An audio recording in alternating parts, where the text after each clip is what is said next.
नमस्कार, अंकिताचं रेसिपी मराठी या चॅनलवरती आपलं अगदी मनापासून स्वागत आहे. तर मंडळी, आज आपण इथे बनवणार आहोत मस्त अशी मिसळ पाव.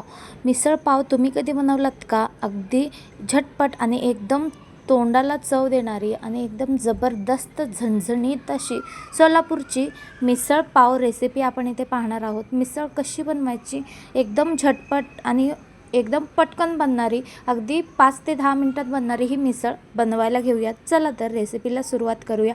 त्याआधी पटकन लाईक आणि सबस्क्राईब करून घ्या. तर मंडळी, इथे पहा, आपल्याला मिसळ बनवण्यासाठी सगळ्यात महत्त्वाचं रात्रभर भिजवलेलं कडधान्य म्हणजे उसळ, मटकीची जी उसळ आहे ते आपल्याला लागणार आहे.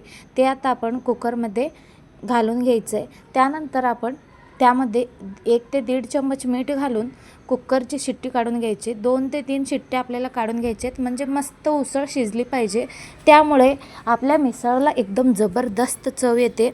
तर इथे पहा, 4 ते 5 टमाटर घेतलेले आहेत. 4 ते 5 कांदे आपण इथे कापून घेतलेले आहे.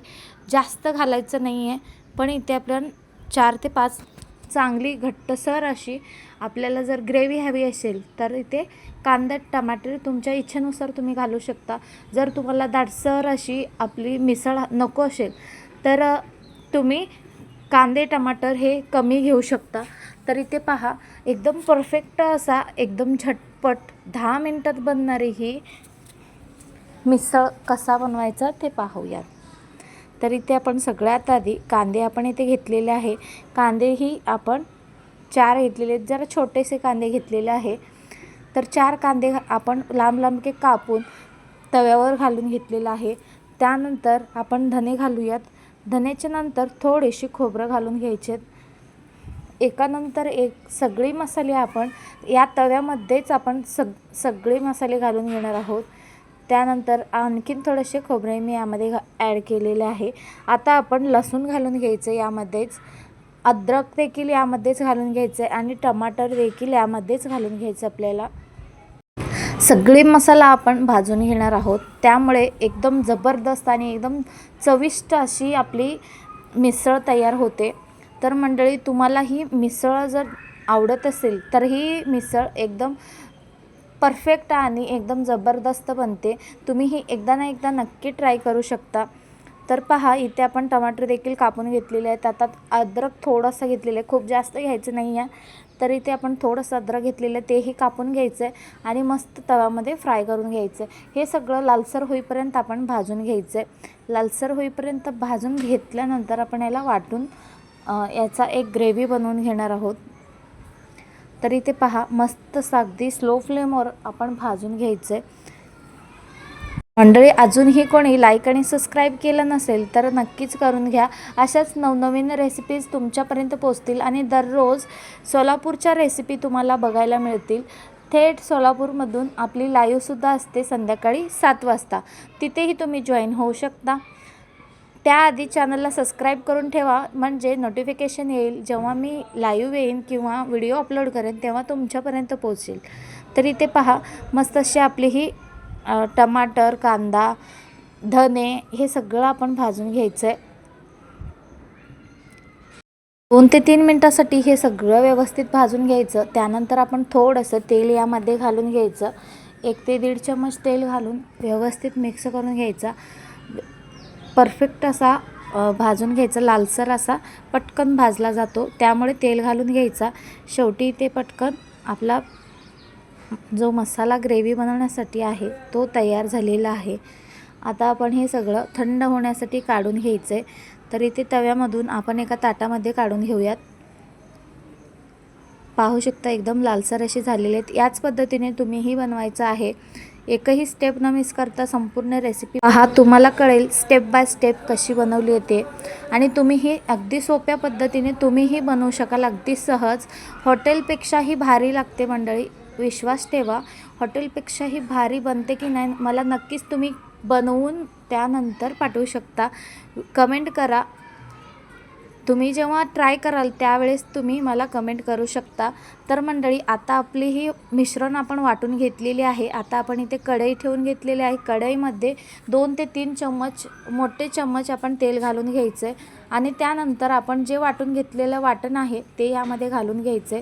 सगळं आपण मस्त परतून घ्यायचं. ऑलरेडी आपण लालसर होईपर्यंत भाजून घेतलेलं आहे. आणखीन थोडंसं 1 ते 2 मिनिट आपण परतून घ्यायचं. व्यवस्थित परतून झालं की त्यामध्ये सगळ्यात आधी मी हळद घालून घेतलेलं आहे. हळद अर्धी चम्मच इथे आपण इथे घालून घेतलेलं आहे. तिखट आपल्याला किती हवं तेवढं तुम्ही कमी जास्त करू शकता. तरी ते मी मोठे 2 चम्मच तिखट घालून घेतलेले आहे. अगदी लाल मसाला घालून घेतलेला आहे घरगुती. आणि आता आपण यामध्ये ॲड करणार आहोत मिसळ मसाला. मिसळ मसाला आपल्याला कोणताही तुम्ही घेऊ शकता. जसं एव्हरेस्ट आहे, सुहाना आहे, हे जास्त आपल्याकडे मिळतो. तरी ते मी सुहाना घेतलेला आहे. सुहानाचं मिसळ मसाला घेतलेला आहे, ते यामध्ये घालून घेते. आता आपण मिसळ मसाला व्यवस्थित मिक्स करूयात आणि 2 मिनटासाठी हे सगळं परतून घ्यायचं आहे. तर तुम्ही इथे पाहू शकता अगदी सहज घरच्या घरी कशा रेसिपीज बनवायच्या. माझ्या चॅनलवर दररोज मी हेच रेसिपी अपलोड करते. आता आपण यामध्ये मीठ घालून घ्यायचे चवीनुसार. तिखट, मीठ, मसाला यामध्ये सगळं घातलेलं आहे. आता आपल्याला काही घालायची गरज नाही. इथे पाहूयात उसळ कशी शिजलेत. एकदम मऊ मऊ होईपर्यंत आपली उसळ मस्त शिजलेली आहेत. उसळ मस्त शिजली तरच आपल्या मिसळला एकदम जबरदस्त चव येते आणि एकदम टेस्टी बनते. तरी ते पहा मस्तशी आपली उसळ शिजलेली आहेत. आता आपण ही उसळ यामध्ये घालून घ्यायचे. मस्त असं आपला करी तयार झालेला आहे. आता डायरेक्ट आपण यामध्ये उसळ घालून घेणार आहोत. उसळ आणि त्यामधील पाणी हे सगळं आपल्याला यामध्ये घालून घ्यायचं आहे. कारण त्याची चव अशी एकदम परफेक्ट आणि एकदम चविष्ट अशी चव होते.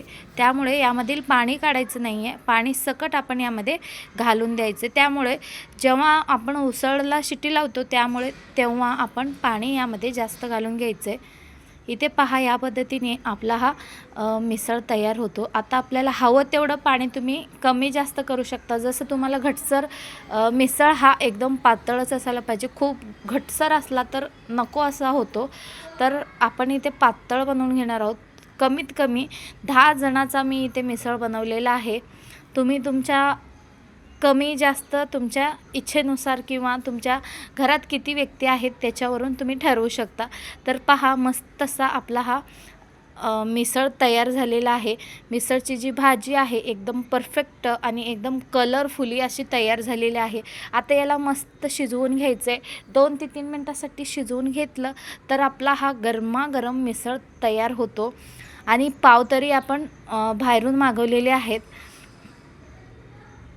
आता आपण सर्व करायला घेऊयात. एकदम गरमागरम, एकदम परफेक्ट.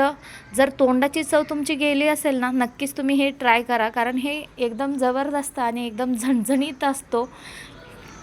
तर पहा मंडळी, आपण थोडीशी कांदे, कोथिंबीर आणि निंबू सोबत पाव असा आपण हा बेत इथे बनवलेला आहे. तुम्हीही नक्की ट्राय करा. आणि हो, तुम्हाला ही रेसिपी कशी वाटली सांगायला विसरू नका.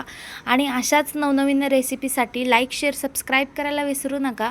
तर इथे पहा भाजी एकदम झणझणीत झालेली आहे की नाही मंडळी.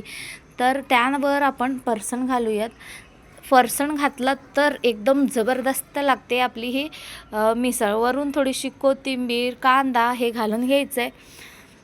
तर मंडळी, तुम्हाला ही रेसिपी कशी वाटली नक्कीच कमेंट करून कळवायला विसरू नका. आणि हो, ही रेसिपी तुम्ही कोणत्या राज्यातून, जिल्ह्यातून पाहताय तेही नक्की कमेंट करून कळवा. आणि अशाच नवनवीन रेसिपीसाठी लाईक आणि सबस्क्राईब करायला विसरू नका. सबस्क्राईब करून बेल आयकॉनला क्लिक करा, जेणेकरून नवनवीन रेसिपीज तुमच्यापर्यंत पोहोचतील दररोज. व्हिडिओ शेवटपर्यंत पाहिल्याबद्दल खूप खूप धन्यवाद. गरमागरम मिसळ पाव एकदम जबरदस्त झालेली आहे मंडळी. इथे तुम्ही पाहू शकता या पद्धतीने. तर मंडळी, यापुढची रेसिपी तुम्हाला कोणती हवी आहे नक्कीच मला कमेंट करून कळवा. आणि आमच्या सोलापूरच्या कोणत्या रेसिपी आवडतात तेही नक्की कमेंट करा. चला तर भेटूयात नेक्स्ट व्हिडिओमध्ये. Bye bye.